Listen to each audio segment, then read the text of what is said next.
Hello and welcome guys. तो क्या हाल चाल है आपके। उम्मीद है कि आप सभी लोग अच्छे होंगे।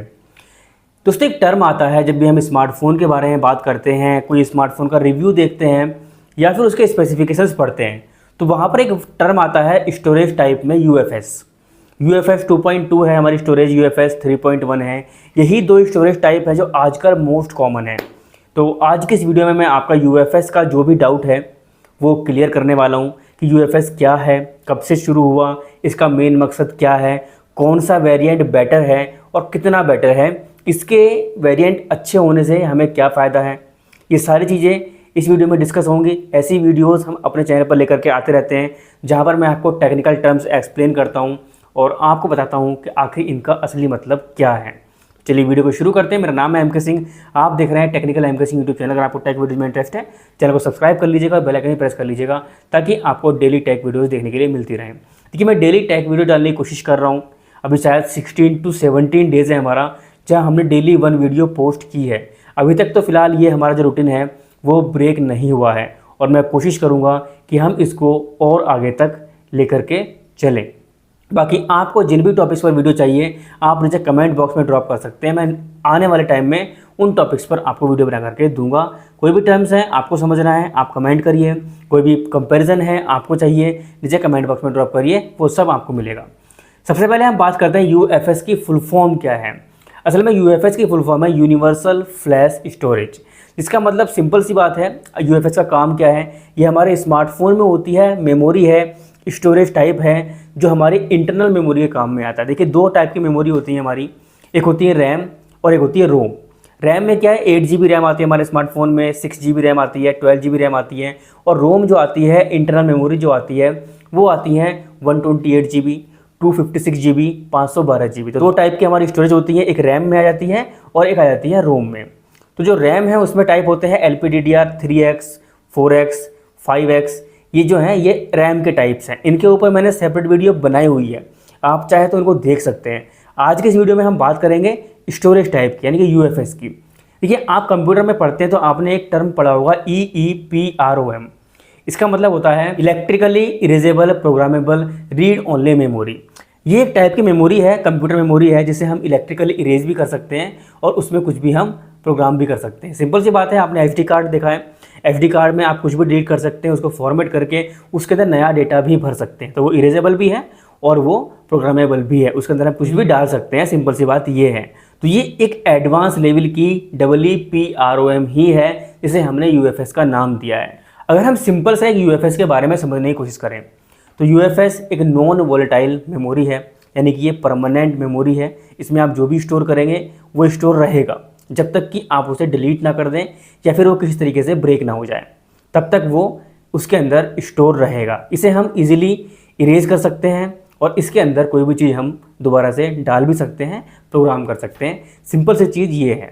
अगर हम थोड़ा हिस्ट्री में जाएँ तो UFS EEPROM पर बेस्ड है। उसका एक हायर वेरिएंट है, हायर वर्जन है आप मान सकते हैं, जिसे लॉन्च किया था तोशिबा ने 1980 के अंदर। अब तोशिबा का जो नाम है वो चेंज हो गया है, कियोक्सिया उसका नया नाम है, जो कि इसमें जो हमारी मेमोरी टाइप हैं, स्टोरेज टाइप हैं, उनमें डील करती है कंपनी। फ्लैश मेमोरी का मेन मकसद यही है कि जो आपके स्मार्टफोन्स हैं, आपके जो कंप्यूटर्स हैं, आपके जो वीडियो गेम्स हैं, जो भी कोई आपके स्टोरेज जिसमें ज़रूरत पड़ती है, उसके अंदर आपको हाई स्पीड मिले और हाई डेंसिटी आपको मिले। अगर मैं UFS के भी टाइप्स की बात करूँ तो UFS 1.0 से स्टार्ट हुआ, जो 2011 में लॉन्च किया गया था। 24 फरवरी 2011 में इसको लॉन्च किया गया था। जो UFS 1.0 था ये सिंगल लैन था। सिंगल लैन मतलब कि डुअल लैन होता है, सिंगल लैन होता है, कुछ इस टाइप के हमारे जो स्टोरेज टाइप है उस टाइप की होती हैं।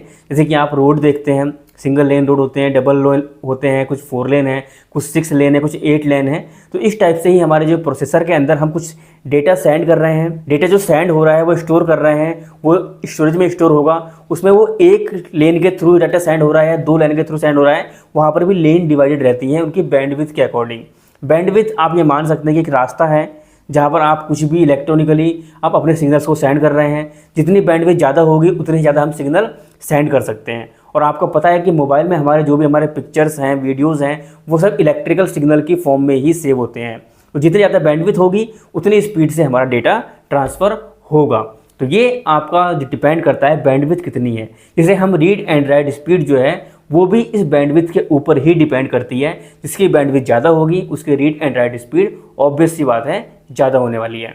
जैसे UFS 1.0 है, इसकी जो सिंगल लेन था ये, इसमें जो इसकी स्पीड है वो होती थी 300 Mbps, read and write speed इसकी 300 Mbps की थी। उसके बाद UFS 1.1 आया, उसमें भी लगभग सेम ही थी, ज़्यादा चेंज नहीं हुआ, वो भी सिंगल लेन ही था।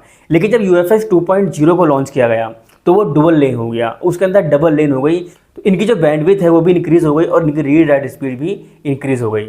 18 सितंबर 2013 को UFS 2.0 को लॉन्च किया गया, उसके अंदर 600 Mbps की बैंडविड्थ थी सिंगल लेन की, और डबल लेन की जाहिर सी बात है कि वो 1200 Mbps होने वाली थी। अगर हम इसके रीड एंड राइट स्पीड की बात करें जो हमें मोबाइल्स पर मिली हैं, तो 850 Mbps इसकी रीड स्पीड थी और अबाउट 260 Mbps इसकी राइट स्पीड थी। तो यही सेम केस जो है UFS 2.1 के अंदर भी था और UFS 2.2 के अंदर भी इनकी जो बैंडविड्थ थी वो सेम थी। वो डिपेंड करता है कि जो कंपनीज़ हैं वो आपको कितना स्टोरेज टाइप में कितनी रीड राइट स्पीड प्रोवाइड कर रही हैं। हर स्मार्टफोन की अलग अलग होती हैं। डुअल चैनल आपको मिल रहे हैं, डुअल लेन मिल रही है, तो ये मान के चलिए कि 1200 Mbps तक ये रीड कर सकता है और ये 1200 Mbps तक ही राइट भी कर सकता है। वो डिपेंड करता है कि जो कंपनीज़ हैं वो उसको किस टाइप से यूज़ कर रही हैं। नॉर्मली बात करो तो UFS 2.2 स्टोरेज टाइप में हमें लगभग 1000 Mbps की रीड स्पीड मिलती है और 260 Mbps की राइट स्पीड हमें देखने के लिए मिलती है जनरली आमतौर पर स्मार्टफोन्स के अंदर। UFS 2.2